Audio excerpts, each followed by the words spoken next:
Hello and welcome to the Fat Boss Guide to Gorefiend. And this boss is in fact a fat boss. He is amazing. Look at him. He's a chubby little bastard and he's so cool because the whole idea of it is that when you die in this fight, you don't actually die, you get eaten by him and you got to fight spirits in his tummy.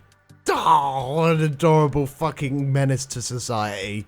Right. Anyway, so for this encounter you need 2 tanks. In a 10-man composition bring 3 healers. In a 30-man composition bring 7 or 8 healers, and you want a good mixture of DPS. Now before we talk about anything that you need to do inside the stomach, let's talk about everything you need to do outside. Now there are 4 main abilities that you need to deal with, and everyone needs to be aware on how they work, because in this encounter the damage that your raid is taking is really high, and it's pretty easy for people to be comboed. Now throughout the encounter, the boss will cast something called Surging Shadows. This will just deal a bunch of magic damage to everyone in the raid, as well as those players will then do splash damage within 5 yards. So you got to make sure that everyone is spread 5 yards throughout this entire fight, otherwise you're going to be doing too much damage to one another. And this ability conflicts with something called Shared Fate. This will mark 3 players in the raid, link them together and start dealing ticking damage to them. Now in order to remove this link, all 3 of these players need to stack up. However, one of the players is rooted. So what you need to do is find the rooted player. And this is done pretty easily because there's a beam that points you towards the linked player. If you don't do this quick enough, you can easily take damage from the Surging Shadows. So make sure that you're very quick just to prevent any random deaths.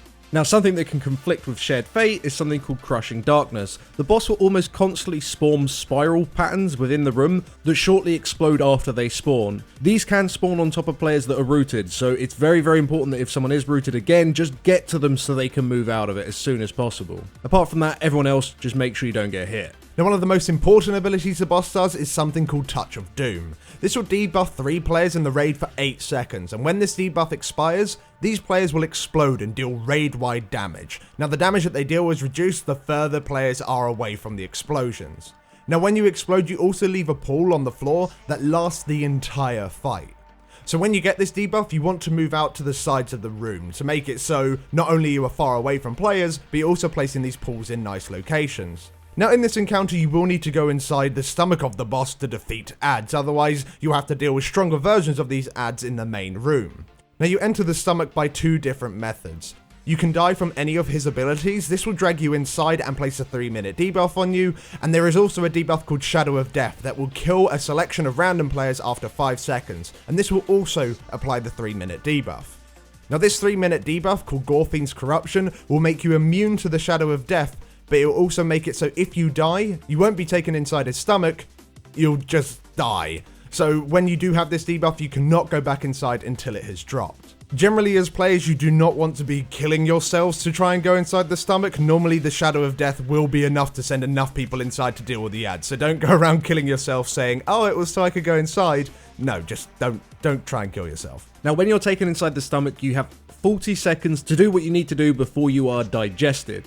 When you are digested, you are instantly killed and your corpse will just be thrown back into the room. But you can leave his stomach at any time you want just by moving into the middle of the room. So you'll need to do this before the 40 seconds time out. While you are inside, purple circles will spawn on the ground and just explode, make sure you're not stood near them. But primarily your job inside here is to deal with 3 different types of adds. For your DPS to deal with is Shadowy Constructs. These adds will spawn at the sides of the room and move towards the middle. Once they reach the middle, they go into the main room, which is a bit of a problem. So you want to try and kill as many of these adds as you possibly can. They could be stunned, they could be slowed, they could be knocked back, they could be gripped, all that good stuff. So just kill them off immediately. For your healers is something called a Tortured Essence. This is a friendly mob that you need to heal up before they reach the middle.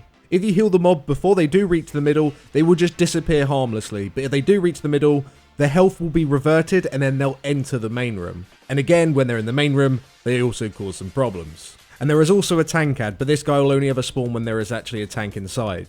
This Enraged Spirit will cast something called Bellowing Shout. You need to make sure you interrupt it, otherwise you're going to die. He gets a massive physical damage increase. He'll also spawn fell patches on the floor, make sure you move out of them. And at 70% health, this Enraged Spirit will just knock you away and run towards the middle of the stomach and then enter the main room. Now with all of these ads on the inside, it is actually highly unlikely that you will be able to kill every single last one of them or heal every single last one of them, but just do as much as you possibly can. If that means you're a dotter on the inside, it's unlikely going to be able to kill them. Just multi-dot the shit out of everything so when they do spawn in the main room, they'll be on low on health and you'll be able to finish them off outside easier.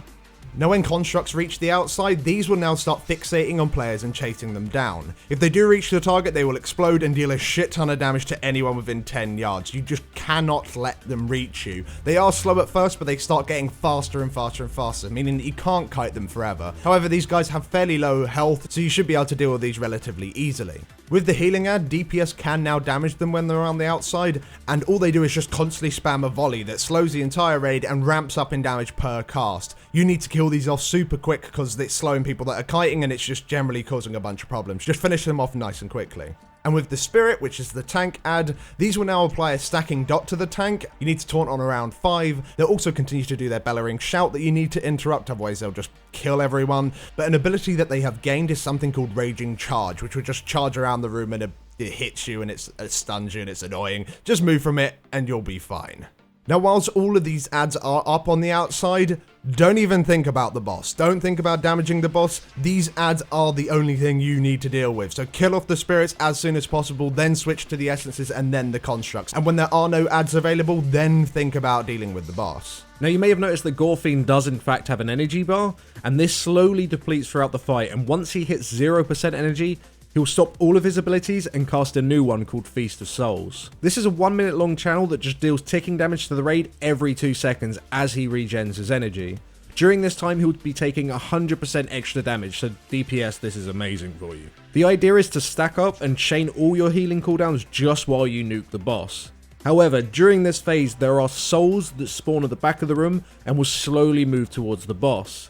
If they reach the boss, they will give him some extra energy back, meaning that this particular phase will be shorter, which is bad. You want this phase to be the longest it can possibly be. Now, you can stop these souls from reaching the boss just by soaking them, and it's probably best that you want your tanks to do this. Every time you do soak them, it does do a large burst of AoE damage to your raid, so it's probably a good idea for your tanks to communicate with your healers, just so you have your big damage reduction cooldowns and healing cooldowns available for these particular bursts. Once the Feast of Soul is over, the boss just resets, and it's pretty much from this point, you just repeat the fight. We had like 3 souls phases before we ended up killing the boss, and like it was best to use Bloodlust, for us at least, on the second one, because that's when 3 minutes generally came up. If you used them at the beginning of the fight and used them on cooldown every single other time, it generally came up during the second Feast of Souls phase. So use Bloodlust when you want. We found it good there.